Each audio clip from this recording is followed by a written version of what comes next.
Okay, so today. let's hear on the public comment. Okay, great. We'll get started on public comment. And just for the record, no neighborhood council comments. So we'll go ahead and start with public comment. First caller on the Zoom, Audit LA, if you could go ahead and unmute yourself, you'll have 2 minutes once your public comment starts. Yes, good morning. I'm here. I would like to know how to file a complaint against Keith Mosey, the director of Bureau of Street Services. So this is really a question, I guess, for the board, but also for the city attorney, because I would like to file a complaint. Because, I want to know why he is being negligent and allowing two blocks, both sides of planters being not non-ADA compliant, even though you have two people in wheelchairs coming here week after week for 6 weeks now saying they need to be compliant. I want to be able to, I understand right now that L. Ron Hubbard is closed, but Fountain isn't. And I have a right to get on and off and access a paratransit vehicle. And he is preventing that. And I want to know why. And he's also allowing for a 20-foot safety requirement lane to be ignored. I want to know why. And so I want to file a complaint. I do know that he has previously been to the 25 year anniversary of the renaming of L. Ron Hubbard Way, and that does not make him a Scientologist. That doesn't even mean he's influenced by Scientology. That would be just a nothing burger, except for the fact that they are getting their will and way beyond anything I have ever seen in my life in this city.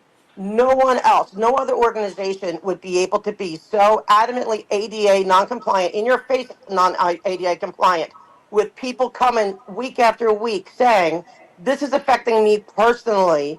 It's, and I'm in a chair. It's unbelievable. I want to file a complaint against him and let whoever else, figure out why Scientology is getting their way and why the Bureau of Street Services and even this board is going to work its way up to this board if the commission, if we don't get some answers. Because I want to get off and on Fountain.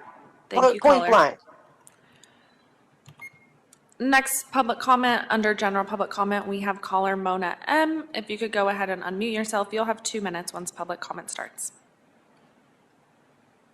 Good morning, commissioners. I too would like to speak on L. Ron Hubbard Way. The two items that I continue to speak about are the violations for the fire lane, which is being ignored by the city attorney, by the attorney on this board, and also by the Church of Scientology. The crack in the building, that is imminent, that there might be issues with that, and there's no way to get an emergency vehicle down that road. And then also the planners that exclude me from my right to be able to use that road. So with that, I'm kind of tired of asking for it, but tired of telling you about it. But with that, I'll yield back my time.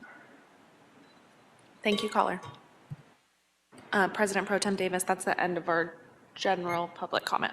And before we get started, we do have a public comment on this item, so up to you as the presiding officer if you Do would we like. want to do the public comment before, after, or the presentation first? Customary to do it before. Okay. So caller Audit LA, I believe you have your hand raised for item number 1. If you can go ahead and unmute yourself, you'll have 2 minutes. I wish you would listen to Commissioner Davis's recommendations to put the person presenting first. I've been saying that all along because maybe she will answer my questions. I don't know why you have it backwards. Every place you go, they have the presenter first. Public comment should be on the item, please. I am on topic. This about this person. I want to hear what she has to say, and that's exactly what Commissioner Davis was going to do. Allow her to speak until someone else says. You have to stay to the agenda item, I am on the agenda. Am I not talking about wanting this woman to speak first? Hi, My caller. question Our city attorney is advising public comment comes before the agenda item, so that's advice from our city attorney. Okay, So well, I've restarted ridiculous. your time, so you can go ahead and you'll have 2 minutes on item number 1. Okay, I would like question, which, it would make sense they go first, to know why the increase in $250,000 in our budget. Okay, from our budget. Okay, this is not Public Works. Okay, is not LEPD. They don't get half of the budget.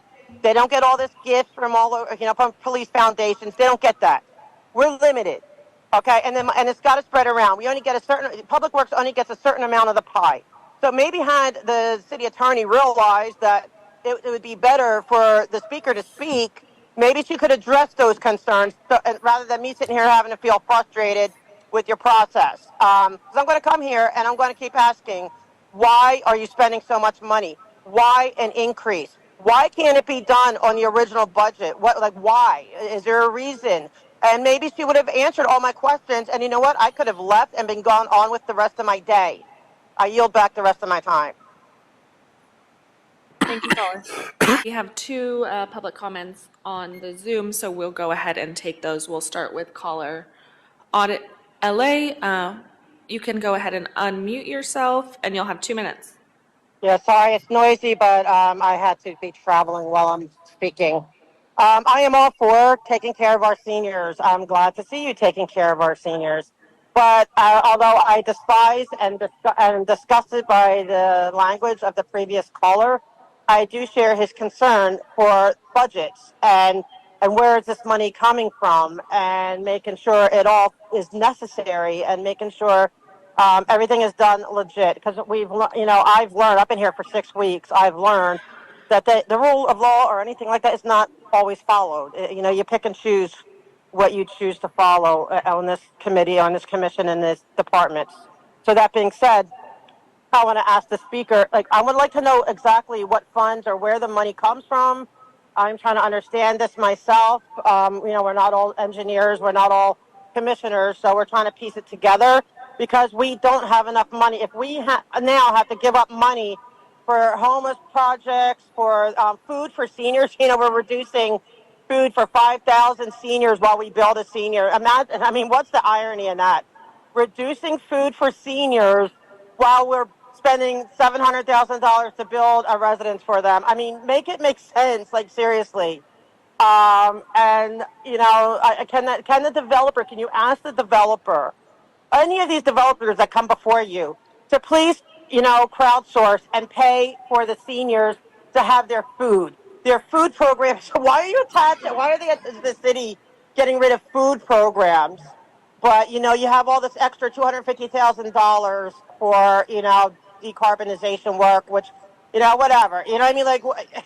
It's unfathomable to me that the seniors and the disabled are the ones that suffered. I can't get on and off a sidewalk, but it's okay. They got their extra $250,000. I yield the rest of my time. Thank you, caller. That's 2 minutes. We have one more caller on the Zoom for public comment on item number 2, caller Mona M. If you could go ahead and unmute yourself, you'll have 2 minutes for your public comment.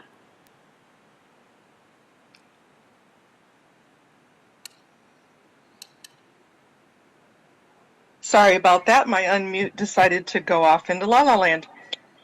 Thank you for allowing me to voice my opinion on this matter. Looking at where they're going to be putting it, I see that it's going to be across from the fire station in an abandoned parking lot.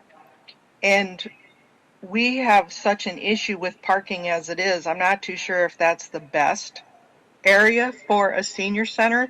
And it's not residential, it's definitely just a recreation center. My second notation would be that the not only the ADA be filed, because it is for our senior citizens who are mostly using walkers or have limited mobility or limited sight, but also apply universal design and have the universal design features part of it. And so I would add that for the design and the architect. Thank you. I yield back my time. Thank you, caller. Zoom, our next caller on Zoom, Audit LA, if you have public comment on item number 2, you can go ahead and unmute yourself, and you'll have 2 minutes. Yes, hi. I forgot to ask about why we can't comment on the graduates, because I would like to congratulate them.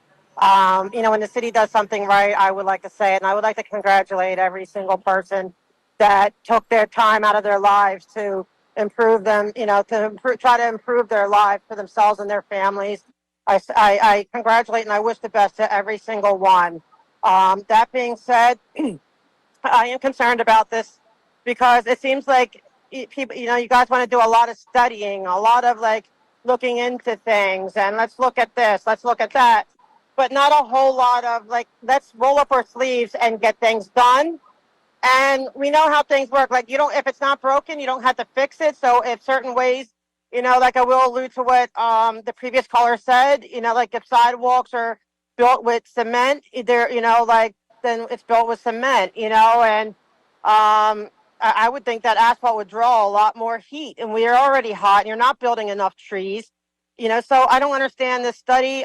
That's why I would like to know whether it's legally required for public comment to go first, because it would be helpful to hear first a little bit more. But, I know you're going to go by what the attorney said, but I would like proof that it's legally required, that the president pro tem or that whoever's chairing does not have the right to do it how they see fit. So I'll yield back the rest of my time. Thank you, caller. All right, we're going to take our caller on Zoom. Caller on the Zoom, Audit LA, please go ahead and unmute yourself. You'll have 2 minutes on item number 4. Yes, since they don't go first, I don't know what they're going to talk about. So I guess it's about anything. So I'm going to ask the Bureau of Engineering to please include the following information in their report. The building at Fountain and Catalina that has a 8-story crack from foundation through the top of the elevator shaft, if they're concerned about that, if they're doing anything about that, and also about that fountain in front of there that with all the heavy non-ADA compliant planters and all the like the 100,000 gallon water or like days on end that was dumped in that area, that it's sinking. The sidewalk is sinking and it's cracking more. It's changed just in the past few months. If they have inspected that yet, and if they're concerns about that, and if they want to chime in on the emergency lane not being open to adequate emergency vehicles or being slowed down for like the smaller ones. Like the air engineers, you're smart. You understand how it all works. I would like to see if the Bureau of Engineering would step up and let us know what they think. Thank you. I yield back my time. Thank you, caller. That's the end of our public comment for item number 4. Our Zoom public commenter, Audit LA, once you go ahead and unmute yourself, you will have 2 minutes for your public comment on item number. Oh, okay, we lost they're back. Caller. Hi, caller, Audit LA, 2 minutes if you want to go ahead and unmute yourself. Yes, hi. You probably won't be able to hear me. I'm about to lose service. But I just want to ask the Bureau of Street Services if they could please include in their report why they allowed the Church of Scientology to have 4 months of a de facto street vacation while they waited for their permit A's to get in for the rest of the year. And why are you granting them permit A's for L. Ron Hubbard, which is almost, it's in great condition, but around the other side on Fountain with the sinking and cracking and extremely dangerous for the public. Especially, I almost got thrown out of it in my chair, and if I did get thrown out of it, I would sue the city and them. But they're not addressing that. So why are they not being asked the tough questions? Also, I want to know what you're doing about to fix Fountain and what you're doing about to get the ADA compliance on the planners. Thank you. Have a great weekend.